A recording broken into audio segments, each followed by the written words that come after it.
สอนพวกคนป้อนน้ำนี่นี่เล่าคนเดียวเลยแล้วมวนน้ำพวงขาอยู่นี่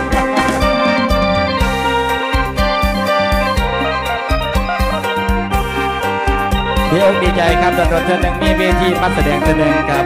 ไอพี่น้องเขาได้ฟังรูปแบบมารับก่อนประยุกต์ร่วมสมัย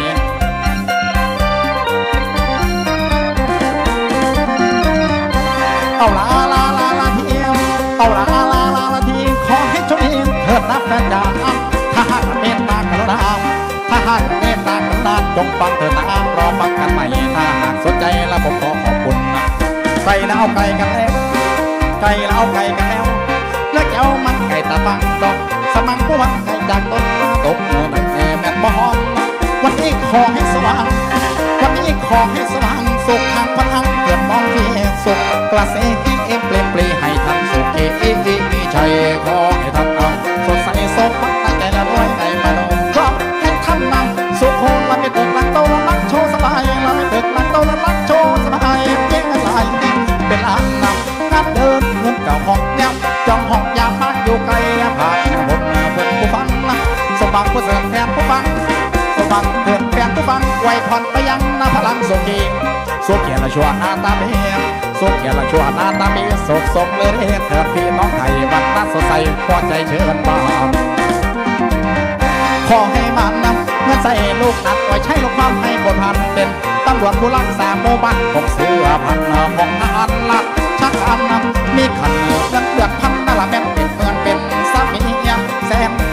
แซมเป็นขยะละถอยพวกชาวนาจะมีรอยเจ้าให้กันคือกันทำส่วนมันส่วนแตกส่วนต่ออย่ามีบ่งพูดพัดลงคุณค่าเงินตามกันให้ของค่าให้วันนั่นละให้คนมาทองนั่นนาให้ลังหกโอ้ยนั่งตาพาก็หวนนาลานาก็หวนลูกลาขอลาไปแล้วมันส่งพอควรกระบวนแล้วกระบวนแล้วกระบวนพี่น้องเอ้ยว่าจะไก่จะกาเวลาผัดมาไหลว่าจะไก่พี่น้องเวลาตั้งประดวนมากวันนี้ท่าทีมงานโรงงานบอลบอลล่ำครับทีมงานบอลล่ำสุริยาบ้านจ่าศิลป์